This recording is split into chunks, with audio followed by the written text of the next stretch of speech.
আত্মীয়স্বজন পরিবারের সদস্যদের ব্যাপারে অনীহা এই কারণে যে তারা আত্মীয়করণের নামে স্বীয় ক্ষমতা, সে এমপি হোক, মন্ত্রী হোক, বড় নেতা হোক, এইটার অপপ্রয়োগ করে ভোটের পরিবেশকে নষ্ট করে এরকম কোনো সিদ্ধান্ত হয়নি, চিঠি দেওয়া হবে। ঠিক আছে, হতে পারে, পরেও হইতে পারে।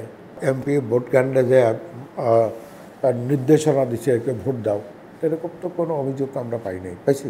দল তো আমাদের পার্টির জেনারেল সেক্রেটারি বলেছেন যে এমপি মন্ত্রীদের আত্মীয় স্বজনদের যারাই করেন তাদেরকে সতর্কভাবে করতে হবে, হ্যাঁ, তাদের বিষয়ে শাস্তিমূলক ব্যবস্থা নেওয়া হবে এবং সেই শাস্তিটা কী হবে না হবে সেটাই। আবার এখানে একটা কথাও আছে, আপনি দেখেন যে আজকে এইটা বলেছেন সিদ্ধান্ত, কিন্তু দেখা গেল যে একজন এমপি আরও আগে এমপি হয়েছেন, তার ভাই উপজেলার চেয়ারম্যান, তার আরেক ভাই ইউনিয়ন পরিষদের চেয়ারম্যান, এরকম 2, 3, 4 বার হয়ে আসছে। কিন্তু এখন সে যদি এখন নতুন করে ওই ভাই আবার তার পরিবারের মধ্যে নাই, সে ভিন্ন হয়ে গেছে, আপন ভাই হলেও ভিন্ন হয়ে গেছে, পরিবারের মধ্যে নাই। আত্মীয় স্বজন পরিবারের সদস্যদের ব্যাপারে অনীহা এই কারণে যে তারা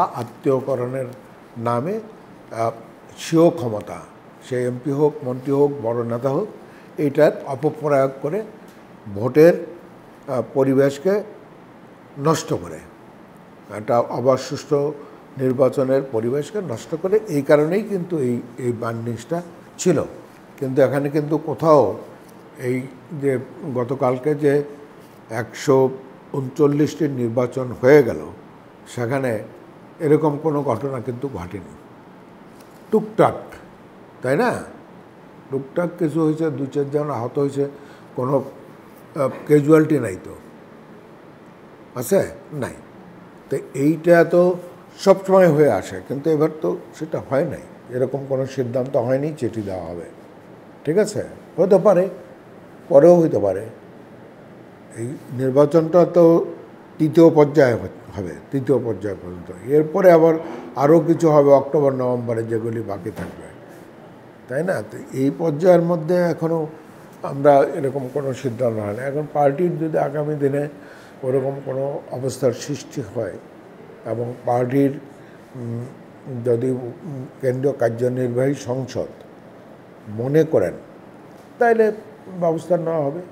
এখন গতকালকের নির্বাচন পর্যন্ত কিন্তু এটা আসে নাই যে এমপি প্রকাশ্যে ভোট চাইতে গেছে, এমপি ভোট কেন্দ্রে গেছে, বা এমপি ভোট কেন্দ্রে যে নির্দেশনা দিচ্ছে একে ভোট দাও, এরকম তো কোনো অভিযোগ আমরা পাই নাই, পাইছি।